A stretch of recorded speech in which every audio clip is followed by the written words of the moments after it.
مولانا فضل الرحمان کہتے ہیں کہ ایم ایم اے کی بحالی کے لیے جماعت اسلامی نے خیبر پختونخوا میں 50% نشستوں کا مطالبہ کیا۔ مولانا اس سے پہلے یہ بھی کہہ چکے ہیں کہ ایم ایم اے کی تشکیل نو میں سب سے بڑی رکاوٹ موجودہ امیر جماعت اسلامی سید منور حسن ہیں۔ اس پر بات کرتے ہیں جماعت اسلامی کے رہنما سراج الحق صاحب سے، جو ہمیں ٹیلی فون لائن پر جوائن کر رہے ہیں۔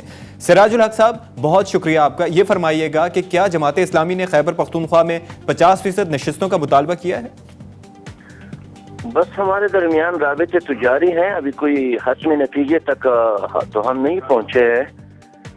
البتہ یہ ہے کہ یہ جو بات چیت ہے، ظاہر بات ہے تو آئندہ الیکشن کے حوالے سے ہیں اور مختلف تجاویز سامنے آئی ہیں، تو ابھی اس پہ کوئی حتمی بات تو نہیں ہو سکتی ہے کہ ہم اس نتیجے تک پہنچے ہیں۔ بہرحال جماعت اسلامی واحد جماعت ہے جس نے اپنا منشور اعلان کیا ہے، باقی جماعتوں کا منشور بھی ابھی نہیں آیا ہے، لیکن جہاں تک دینی جماعتوں کی بات ہے تو اس میں کوئی شک نہیں ہے کہ جے یو آئی کے ساتھ بھی رابطے ہیں اور دوسرے دینی اور سیاسی جماعتوں کے ساتھ بھی ہمارے رابطے جاری ہیں۔ اچھا، آپ کیا سمجھتے ہیں کہ ایم ایم اے کی بحالی میں کیا رکاوٹیں حائل ہیں؟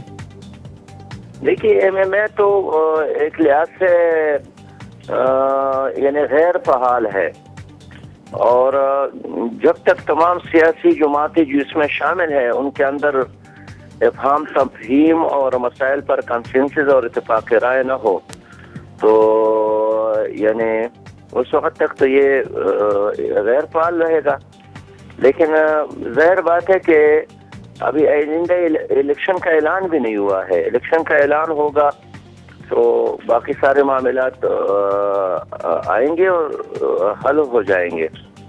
تو آپ نے الیکشن کے اعلان کا ذکر کیا، تو آپ کیا سمجھتے ہیں کہ الیکشن سے پہلے ایم ایم اے کو فعال کرنے میں کامیاب ہو جائیں گی دونوں جماعتیں؟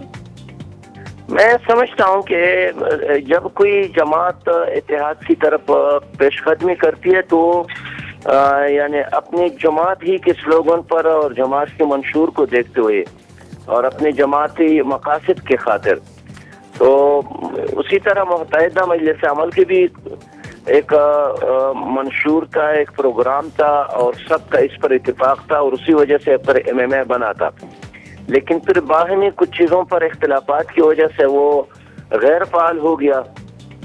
اور ظاہر بات ہے ہماری خواہش ہے کہ تمام چیزوں کا تجزیہ ہو جائے اور ایک ایسا یعنی پروگرام بن جائے تاکہ آئندہ پھر کوئی اس طرح ایکسیڈنٹ پیش نہ آ جائے، وہ دیرپا ہو، مستقل بنیادوں پر ہو، اور پھر یہ ہے کہ اس کا ایک نظریاتی تشخص بھی ہو۔ بہت شکریہ آپ کا سراج الحق صاحب۔